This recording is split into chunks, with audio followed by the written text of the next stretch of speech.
Welcome back to Standard 7 Biology class. In the last video, we have discussed about the criteria of five kingdom classification. Five kingdom classification was proposed by R.H. Whittaker. According to this classification, Whittaker organized all living organisms into five kingdoms, mainly Monera, Protista, Fungi, Plantae, and Animalia. Today, let's discuss about the first kingdom of five kingdom classification, that is about kingdom Monera. The term Monera is originated from the Greek word moneris, which means single or solitary. So the organisms which is included in this kingdom is single-celled organism or unicellular organism. The organisms are prokaryotic in nature. What are prokaryotes? We have learned it in the last class, isn't it? Prokaryotes are organisms which have cells that do not have a well-defined nucleus.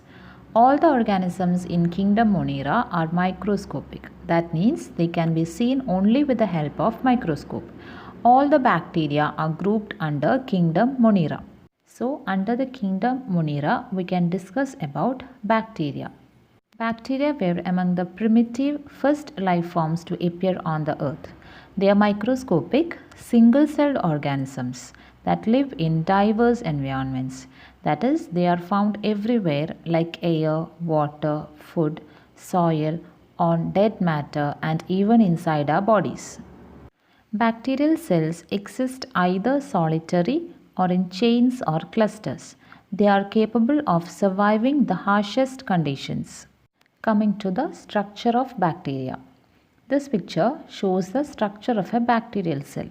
A bacterial cell ranges from 0.5 to 4 microns. It consists of an outermost layer of cell membrane and an outer rigid cell wall. There is an outer gelatinous layer which surrounds the cell wall. It is called capsule. It prevents the bacterial cell from drying and protects it from mechanical injury. Bacteria have one or more whip or hair-like structures called flagella. It emerges from the cell wall and help in locomotion or movement. All the bacterial cells are prokaryotic in nature. That means the nuclear material is not enclosed within a nuclear membrane and it lies freely within the cytoplasm. The bacterial cell do not possess cell organelles. However, ribosomes are present in the cytoplasm. Next, let's see what are the different modes of nutrition in bacteria. Nutrition in bacteria can be of three types, that is autotrophic, saprophytic or parasitic. First one, autotrophic bacteria. The bacteria which feed on autotrophic mode of nutrition is called autotrophic bacteria. These bacteria make their own food by using the inorganic compounds or sunlight as a source of energy. They contain pigments which is very similar to chlorophyll which help in making food. The next type is saprophytic bacteria. These bacteria feed on dead and decaying organic material. They grow on dead matter and release the digestive enzymes into the organic matter on which they grow. They break down the complex organic nutrients into simpler molecules which are then absorbed by the bacterial cell. The third one is parasitic bacteria. These bacteria live as parasites on or inside the body of other organisms.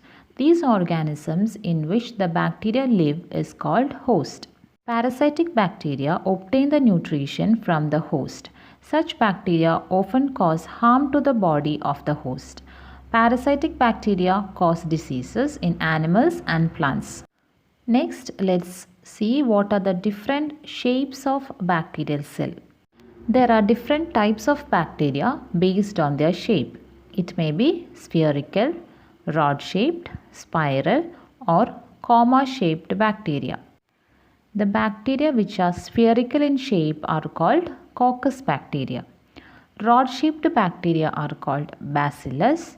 Spiral bacteria are called spirillum and comma-shaped bacteria are called vibrio. So in today's video we have discussed mainly about the first kingdom of five kingdom classification, that is kingdom Monera, and under that we have discussed about some characters of bacteria. With this, we wind up today's class. Thank you and have a good day.